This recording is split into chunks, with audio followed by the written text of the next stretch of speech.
He was Damwon, he was with Longzhu, he was with all sorts of teams that managed to get fantastic stuff. He was also with Samsung in the era that they were world champions back in 2014. That's maybe why 2014 was in my brain last season. Last series. Good cop-out. Take it away, Chronicle. No, you had yourself there. Hey, we do get the ban. Udyr ban? It's no. happening. We're already pivoting away. If you didn't watch, we saw two variations of Udyr. One full tank. The winning one and the not winning one. The winning one was the version that had Riftmaker. I would have loved to see that again, but not going to be the case here. And on the other end, we do see a large amount of attention being paid towards the bot lane. Azir seems to be the big standout here. I wouldn't be surprised if that is what is B1'd here by Gen G. And there have been rumblings of a certain Yordle making his way back into the meta. A Yordle in the plane. Oh, God, I thought you were going to talk about a different Yordle that's been plaguing solo queue at the moment. Oh, no. Okay, thank goodness. Yes, that Yordle in a plane could be a thing, but there's Varus and there's... Well, No. We're first picking it! You said it! You spoke it into existence, Chronicler! That's on me. Everyone, get in chat and make sure that you send your regards to Chronicler for that beautiful cast. Okay, but it's usually in the response to Azir. Now, obviously, the call is if you go for this, if we go for this, you can't go for Azir. It's fine. Specifically, the combination of Lucian with Milio or Nami has been very unsuccessful. And I think Guma and Keria go for it. This is the final. Don't get baited. There's a lot of fun champions that are being hovered here. Milio to me would be the most obvious one. I do think that the combination is the strongest. If Guma and Keria end up losing, that's it for me. That's the end of it. That's the no. Okay. If this bot lane can't get it done, then I don't know if anyone can. As Paze and Lahens will be piloting Aphelios Lulu. Now, I do think Paze had a bit of a drop-off, particularly when it came to the internationals, but still, for a rookie, I think his year was absolutely incredible, and him and Lahens is going to be really fun, because I do think Delight was such a really big part of what made Gen.G special, but Lahens is the same type of player, right? He has this level of impact that I think Gen.G is going to need if they want to take out T1 here. I'd agree. I think they're both as impactful as one another. Very different ways. Absolutely. Exactly. Lahens, sometimes in a negative way. Sometimes in a way that you don't expect. That you don't really understand. No, you don't. But sometimes it just works, you know? And also, I mean, this was where he was making all of his crazy plays and playing things like Elise support and stuff like that. That happened while he was on Gen.G, I believe, a little bit. Prior to that, of course, with Griffin, was doing the same thing. But it does tie the team together a little bit, right? Because you got Canyon and Coach Kim who know each other, Lahens and Chovy that know each other. You've got, like, there is tie-ins. Of course, Keen hasn't played with these players prior to this outside of Lahens, who, of course, he came over from KT with. I wanted to say that he was on an island in top lane, but him and Lahens just spent a year playing together. So never you mind. That joke is just not possible. Lahens also loved going to top lane. He did. He was a big fan. No, not top lane. It was Krugs. Yeah, just anywhere where he could go that wasn't his lane. Yeah. We do have the Nico being picked up for Faker here, so T1 is looking to go towards the more skirmish, early game heavy style. That obviously, if you're a team, and I think this is really important, that has been playing together for a while, being able to try and go for these really aggressive strategies has a higher chance of working out if you are in sync, if your lane states are good, if you're able to rotate well for early objectives, if you're 2v2, you're in your jungle, in your bot lane, is looking good. There are a lot of opportunities. You're also playing into Corki, Lulu, and Aphelios. So already, Gen.G's basically saying we are going to give up a little bit of early game. And what is particularly important for me is that these are the teams that everyone is going to look towards for defining the meta that we have in the LCK at the moment. And right now, the meta is in such a state of flux, given that it's a new patch. No one has any idea, but why would we care about that when we just can go back to Jarvan? Just play Jarvan seems to be the way to do it. We were hovering some Briar. That's not going to happen. It is just going to be Jarvan. Gen.G to round out their roster now. We'll see what they're going to put together here. We're looking for a top laner and a jungler. As there's Cassante. And if it ain't broke, don't fix it, I guess. He was banned both games in our last series. And is now going to be snapped up by Keen. Chovy very jealous of the fact that Keen gets to play the Cassante. because, of course, he loves that champion. And two main options jump out to me. There is the Gwen and there is the Malphite. Now, Malphite is a pick we often see into Aphelios, makes his life very, very unenjoyable, particularly when you add the Jarvan to that. The Gwen is what I think Zeus will go towards, very much his style of champion. Loves playing these aggressive type of picks. Ooh. As Kenyan actually going to go for the Rel here, so... The support, the jungle Lulu is actually really interesting tech from back in the day. Spirit and Peanut, both players that did play that about 4 years ago. So Canyon going to be back to his AP jungler roots. There you go. Excited to see how that one's going to go. We'll see how quickly he builds his Trinity Force. Which is actually the build we saw, I think, from Peanut. Gwen going to be locked in, though, here for Zeus towards that top side of the map. It's going to provide a split push threat and has been an answer to K'Sante for a while. Notably going to be buffed next patch. Love to see that. Yeah, Gwen, I do think, is in a great state at the moment, but that is also because a lot of the items that she utilizes are kind of busted. Also, the ability to now go for things like not only Nashers and Leandros, wow, this is a really interesting flex. They're moving Rel to jungle. Did you see that coming? I know you're joking, and I will not stand for it, Atlas. The Rel jungle, obviously, some great plays that we saw from Oner. I also think it makes sense with the Corki. The one thing that the Genji comp was missing was a surefire way to engage. K'Sante is great frontline, but not great engage, and this gives Genji a lot more agency that with the Lulu they would otherwise be lacking. And you know, it also means that Canyon doesn't actually need his jungle camps. Rel was amazing at clearing grubs. Chovy can hark up all that farm. Oh, true. Chovy could also help out as well. Fast bomb, things like that. Gatling gun. You can start getting through those grubbies himself. We'll see how it is going to go. Of course, T1, no changes for the roster. They still have all of that synergy to play around. A tough task for Genji day one. See how they do as we hop onto the Rift. 소환사의 협곡에 오신 것을 환영합니다.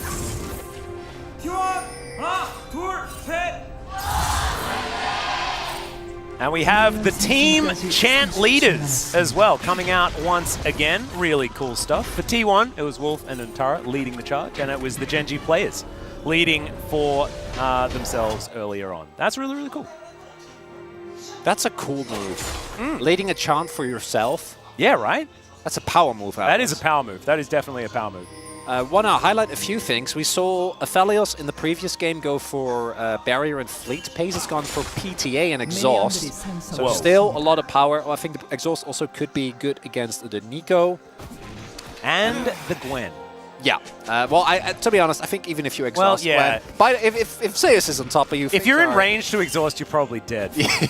That's a really good point. Lulu will help out a decent amount. So maybe it helps you feel better about the situation if you have exhaust. It will do that. I don't know if it'll make a meaningful difference, but we'll have to see. It's like having a life vest on a speedboat. You know, if you fall out of the boat, I mean, you're probably going to be a long way away from the boat. Okay, the life vest won't help that. But a life vest also has an extra benefit, which is that you're very easily spottable. Yeah, that's true, actually. And I guess you float, and that's handy. Wear a life vest. Preferable. Yeah, that's another big question that I am going to have is to what extent, as we did, easy to forget, Paze's Aphelios is quite exceptional. To what extent is Gumayusi Keria going to make this Lucian work? If I am not mistaken, Lucian hasn't won in LAC or LCK yet. Definitely hasn't in LCK. No, we have a sample size of 2. Yeah.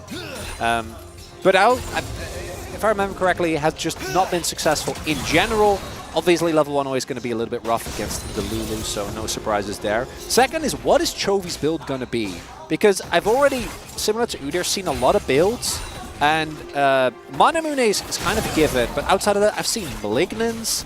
I just want the Trinity Force, like Muramana and Infinity Edge come back.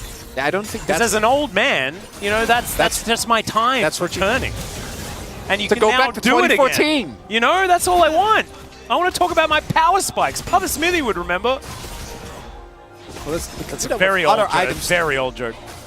But this is a really nice start for Paze and Lands, able to get the early level 2, then turn that into a big wave crash, and really put a lot of pressure on this turret, picking themselves up a blade right from the get-go. Also, do note Guma actually going for Dorans, which will help a lot if they are going to look for an island. Maybe with Oner is pathing towards the bot side of the map. That ward in Tribrush is still there, but not going to stick around for much longer. But Pays in the lands, not going to risk it.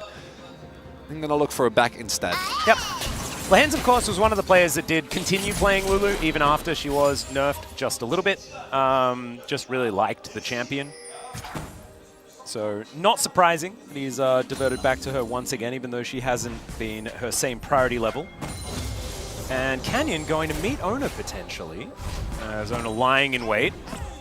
Ooh, let's see whether Canyon is still close by. Ooh, we will land the snare, does Faker. But Oner, no follow-up just yet. Chickens coming on through. Oner's position going to be given away. There's a crash down. Does find a little bit of a knock-up. And of course, Lehens is here. Flag and drag. Oner looking to escape. See whether he does risk going for a bit of a contest. But with that Scryer's Bloom going off, he knows that things are looking a little bit dangerous. And yeah, Shattering Strike Smite is pretty difficult to steal against. Yeah, so Lehens, instead of backing, they stayed in lane, made sure that Guma and Keria couldn't get too quick of a crash in, so the Pace could actually catch the full wave, and then it's eroded. And it is in fact happening. We are getting. We were wondering why this was going to be the case, when it would, if and when it would happen. And T1 are bringing out the double support item. This is something that we have seen a lot of. I'm sure the space will talk about it in detail a lot as well, but basically the amount of gold generation that you get in of itself is great. The fact that you get, what I assume at least for Guma will be Bloodsong, a free PTA and a free Sheen proc on an item that also gives you a ton of gold is it's good. It's real good. I think it's especially good on Lucian because I feel like Lucian wants to build about 14 items. Yeah. You know, and if you get like a few of like at least budget versions of a lot of those items in one, with that one, it feels very, very nice. So Gumayusi going to go for it. We'll see how successful it's going to be, as of course him and Keria going to be getting a whole bunch of extra money. And Oner looking about grabbing himself some Kevins here, as we can see. Just gonna or the Void Bubs. Different names every single time. Yeah, I'm just like, I'm seeing which one feels better. You know, that's how you do it. That's how you learn. Cycle for all of them. Yeah. Interestingly, Canyon actually not going to go for the grubs here. Instead, opting to go towards Dragon. Rel is one of the best at clearing them because she can break shields. So they die very rapidly. So far, we have first Dragon equals victory 50% of the time. So it's not helpful at all. No, I'm just saying it's a 50-50, and now we might break that. And we might learn which is the stronger. Okay. Or at least which is more winning so far today. Gonna find out within the next, I'd want to say 40 minutes. Yeah, something like that. Should be. It's within at least the next 92 minutes. Guaranteed. I felt pretty safe at 40, honestly. Yeah, like I'm 46 never going to feel safe after that game. Okay, that's fair. On your end. I live in the same apartment complex as Achilles, right? So it's tough. Okay, all out. Underneath this turret here is Zeus fighting this Cassante, and I think that he wins the long fight. Even tanks a turret shot and still feels no worse for wear. A lot of biffo, not a lot of result. However, we can see that 13 CS is going to be the lead here for Zeus, building towards his Riftmaker with his Haunting Guys already completed. And us older gamers, pretty happy that Haunting Guys is back in the game. Just feels pretty good. I just think it's a cool item. It's a cool mask. I like it a lot. I'm glad it's here. And also Gwen is very happy it's here, as the Madness passive is going to give you an incredible amount of... double cannon miss for both mid laners. That's rough. Oh, it's a tough time. But still, T1 with a slight gold advantage, as the dust is all settling. A lot of it to do with the fact that Zeus is laning extraordinarily well on this Gwen. Yeah, making closer and closer, as you can see, Finish Codex already completed as well. Yeah, making really good use of the power that Gwen has in this matchup. Matchup only got better, I think, with the new items. We already saw it pre-item rework, right, where the Gwen eventually was able to get through the Cassante, but there was also a version of Cassante that was way tankier and way harder to get through, and also a version of Gwen that I think was a lot weaker. But now it really feels like even in the laning phase, you start to kind of get bullied around and not able to really contest prio. On the flip side, though, we do see that even with a 2-played lead and a CS lead of about a wave, that pace is actually even with Guma. Yep. Not ahead. There it is. Having a look at some gold here. Oh, he's even slightly behind. Yeah, he's slightly behind. And he has 2 plates? Is it 2 plates? Yeah, yes. 2 plates. 2 plates and a wave. Yeah. So we were waiting for this strategy to come out. And with T1 picking it up, that to me feels like kind of the okay, guys, we can pick it. Yeah, I feel like it might just be in every single game from now. Because you can just kind of build the world, Atlas, and it's fine. You know, you can just do it. You don't even need to worry about it. There are a few tactics that you can use to maximize gold and stuff like that, but you can also just ignore them and it's still good. Yeah, that's Pico Hands right there, the aggressive heal for tempo. Yeah. Chovy just going to be jumping in there with his Valkyrie and not really doing too much more. It's early days for the Corki, of course. Does still pretty much epitomize scaling. And Canyon just acting as some support here for the bottom side of the map. Man, I'm just waiting with bated breath to see whether Gen G have got any sort of coordination within the team just yet. Because, of course, they've only been practicing for a little while. And we do have high hopes for what this team is going to look like, but I think they're a little bit muted for at least the very beginning of this season. And credit to T1, we do see something that they were able to do a lot throughout Worlds as well, which is continuously apply pressure in lanes, and through that build really big laning leads without anything happening, really, as of yet. The one Dragon went over to Gen G, but that wasn't even trade, as I think Canyon should be able to just get these next round, the next round of Void Grubs to make sure that Oner doesn't get the full buff. Yep. But outside of that, T1 is 2k gold ahead at 10 minutes. Lens is also roaming away, which FaZe fortunately does have his blue gun, so at the very least they'll be able to stay in a decent space, but again, he is not going to be able to withstand the power, and it's going to have to back here, so this is a pretty big sacrifice they make for only 3 grubs. Don't even get the full package, because Oner got the first rotation, and now that gold lead is only going to get bigger. Certainly is. Being a little bit worrying, and there it goes. So 3 apiece for both teams. Not going to have any Void Mites this time as Chovy looking to deliver something to Zeus here. He's burning down. But I don't think it's really going to be a thing that works out. Faker teleports in, collects himself first blood against Keen. And that first one did not work out. Big thing there is that Gwen is immune, so a lot of the damage from Chovy not actually working out. One extra rocket could have been the difference maker, but not going to be the case. And now you have a worst case scenario. Chovy used this package, didn't really get anything out of it. Keen is now 600 gold behind.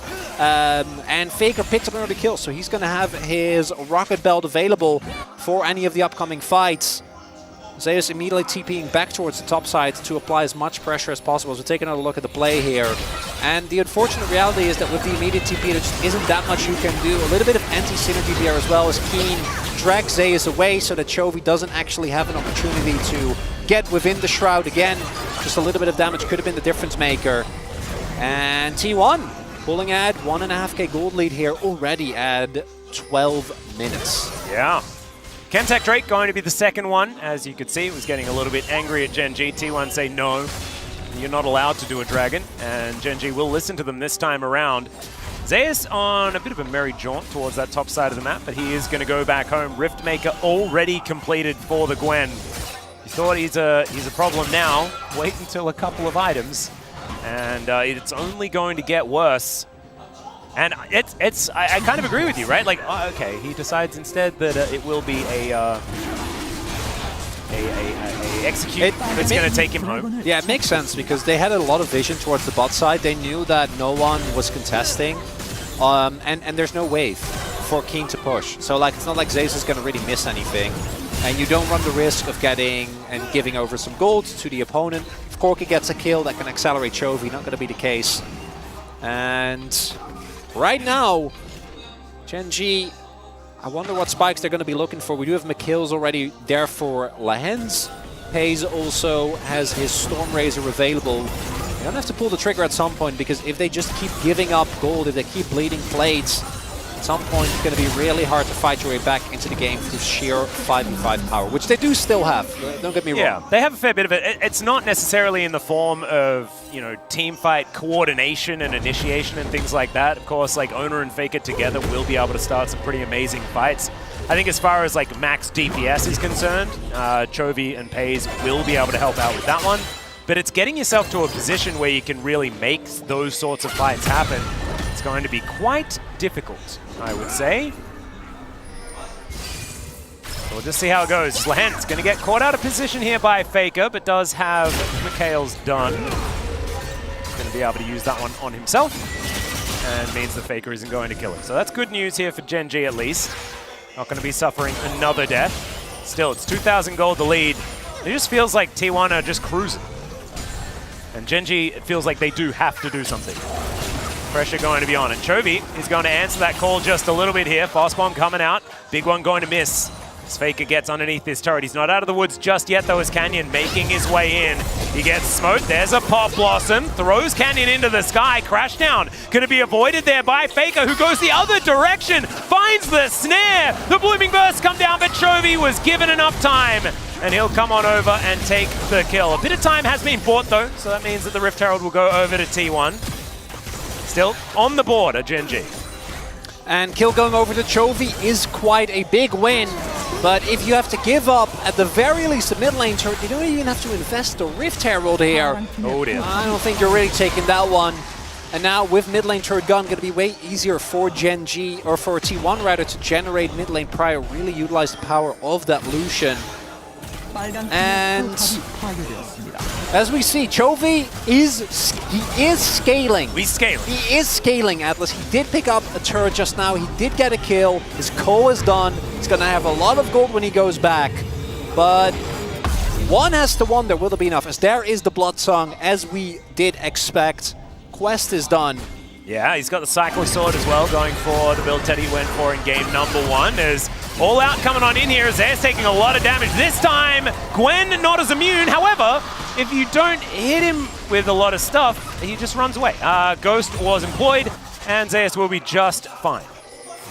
And Zeus going to be able to walk away with that one. Still a window for Gen G because they are able to get more gold into Chovy. Attempt at punishing his overextension is T1, but will just be Zeus teleporting back and Gen G abandoning. No further gains to be had. Yeah, Coast Campfire provided here for Zeus as he does make his way back in. Rift Herald now going to be ridden into this outer turret. Oner going to connect that one. And now Kane, look at all these little Void Mites coming on out after the charge. And a remount onto Shelly as she plows her way towards this turret. Does land there. Kane just going to focus on trying to tidy up the mess that is being created here by the T1 jungler. Nicely done. It's a lot of value, and the structure's really starting to fall here for Gen G. Bottom outer turret being picked up by Chovy definitely was a good thing, but the fact that T1 immediately answers just means that that gold lead remaining intact. 2,000 continues to be that number. 50 seconds on the clock on our third dragon of the game. Going to be an Infernal once again. See how they go, picking up all of these cinders that will start spawning around. Malignant's now done for Chovy. Is going to try and use that. And we'll see if this is going to have more success. We also see, as mentioned, Gumayusi looks like he's going for the same build that we saw Teddy go for in game number 1 of the day. But we'll take Cyclo Sword into the, what was it, the Rapid Fire Cannon. However, this time around, Guma also has a free PTA built into his kit. So that should definitely help, as we do see some poke attempted to be landed here by Chovy. You are going to have to hit those rockets if you do want to get the most out of the Corki. Manamune not quite done yet. But yeah, that was not real Faker. But still, more poke is landing, and now it's starting to stick. These rockets are scary, yeah. Faker, still a minion. He's committed. Committed to the minion playstyle. And that is not the real one. Going to be backing away. But Chovy, if he continues to land these rockets with 2 items, really is starting to become a bit of a problem here. Pays with red-white. Decent amount of ammo. Will have enough for any potential fights that do come up. And secured by Canyon. Pop Blossom finds 3 from Faker, and there's the Flag and Drag as well. The option is Pays. They're looking for him, and they will be able to get their prize here as now Gen G just running for the hills. Canyon, he should be able to walk his way out because Zeus has other things on his mind. Chovy has to flash to avoid both Zeus and Oner making their way down. Lehens gets to the safety of his turret. And Pays was taken in trade for the Dragon. Could have been worse, could have been better here as well for Gen G. There is that synergy that we were talking about earlier. Oner and Faker really nicely coordinated on the engage. Hayes used Exhaust, Flash, although that Flash he definitely should have held, was already dead at that point. Lehens also used Heal as well as Wild Growth, and it still wasn't enough. So the Drake isn't the key objective here. T1 is looking for a really big fight. You can see that they are waiting for the moment Faker finds the angle, and even with Pace being kept alive for a little bit, between the damage that Guma, Faker, and Oner do, he is always going to go down. The one win for Gen G is that they do actually pick up the Dragon, which I think in the grand scheme of things is quite a big win. So take another look at the play here. Yeah, look at that. Double or triple knock-up from Faker, and then the immediate double knock-up from Oner, while also ensuring that there's no counter-engage, because if Canyon can counter-engage there with his Magnet Storm, they might actually be able to salvage that fight. Again, a lot of defensive cooldowns are available for Pace, but not enough in that fight. Gen G, they're still holding on, but it feels like only 1 or 2 fights away from completely losing control over this game. Certainly could be. And okay, Gumayusi in a whole lot of trouble. He does have a campfire, and Chovy losing out. The full culling was what he had to contend with there, and isn't actually able to secure the kill. Does get the barrier, so that is something, but still, Gumayusi just not going to be bullied. And what I was going to say before the action rudely interrupted is that T1 just have answers for what Gen G want to do. Gen G want to have that mill about moment, right? As you're setting up for these objectives, where you're trying to jostle for position, where Chovy can just rain hell down on T1. What T1 have is just hard engage from out of nowhere. And they utilized it fantastically in that Dragon fight, and if they can continue to do that, then they don't need to worry about Rockets, because they just begin a fight immediately, and then it's not quite something they need to worry about. They also, and when we talk about scaling, it's always relative, but when you look at T1, I think most of their champions scale marginally worse, right? Looking at the... yeah, outside of top lane. Well, that I was leading to. Oh. No one matches Zeus. Yeah. Like, I don't even think, even with the damage that we see Chovy pull out with his Malignance, I don't even think that Chovy is able to actually deal with this Gwen once Ghost is up for Zeus. If that cooldown is down, then maybe, but even then, I think it's a bit of a flip. So, T1 has a late-game insurance, but they don't really need one right now because they're also 3k gold ahead and full control of the map. They do need, I think, to break the game completely by picking up a Baron. That would mainly be what I am looking towards, because eventually, I think with current Corki, you are going to reach a point where the old Corki flashbacks come back. I forgot what the build was exactly, the Ludens, or was it the dreaded Ludens, Power Spike? The Hydra. Yeah, that was... It was Ludens Hydra Void stuff, right? That was yes. It was a really bad time. And even... as we have some poke coming down, even the fact that Chovy has an item with a cool name, and if you don't know what Malignance does, it gives you a lot of ultimate haste, which obviously Corki's happy about, and your ultimate leaves angry puddles on the floor. Angry definitely puddles. Shouldn't stand in, because it also shreds their armor. So it's quite good. I do think the item makes a lot of sense on Corki, and outside of that, Chovy should just be building a whole lot of AD, because Corki is a weird, like... magic damage. Phase. It's magic damage, but he skills with AD, but he also wants a little bit of magic pack. So so what Chovy's doing right now does definitely make sense, I think. But for now, T1 haven't pulled the trigger yet. I think they are going to be looking towards using Zeus in the side lane, and then starting up the Baron. That's what they have done. They turned off this ward for a little while, as the teleport is going to be committed here by Zeus. They just want a 5v5. And right now you can see Keen waiting a little bit. Doesn't have a forward ward to deal with here, as Keria just going to play defense, and they're too late. Canyon not going to be able to make it in time. Gets a control ward there just to watch the Baron die. Now trying to canter his way out of here on his pants. He will be able to do so. But Gen G just caught napping a little bit there. That is a very aggressive teleport as Faker doesn't find the Pop Blossom. In goes Keen, and Faker is now going to be all outed from this fight. Canyon gets his way out, or does he, as Oner does find a flag and drag, and Faker is going to be the one to be taken down. Gen.G getting one, though, isn't quite enough to mitigate what this Baron could potentially do over the next couple of minutes. Might be enough, though, if they can pull the trigger now to go for Dragon. And I love this from Zeus, actually starting it up, forcing the hand of Gen.G, because Gen.G have two options. Either to force Drake before Faker comes. Looks like that is what they're going to do. Faker is going to be up in 15 seconds, does have ASTP available, but I think that Gen.G might be able to get this, even with T1 having the Baron buff. The question is, can they get out? And these rockets starting to hurt as well. T1 need to be decisive. They want to make something happen.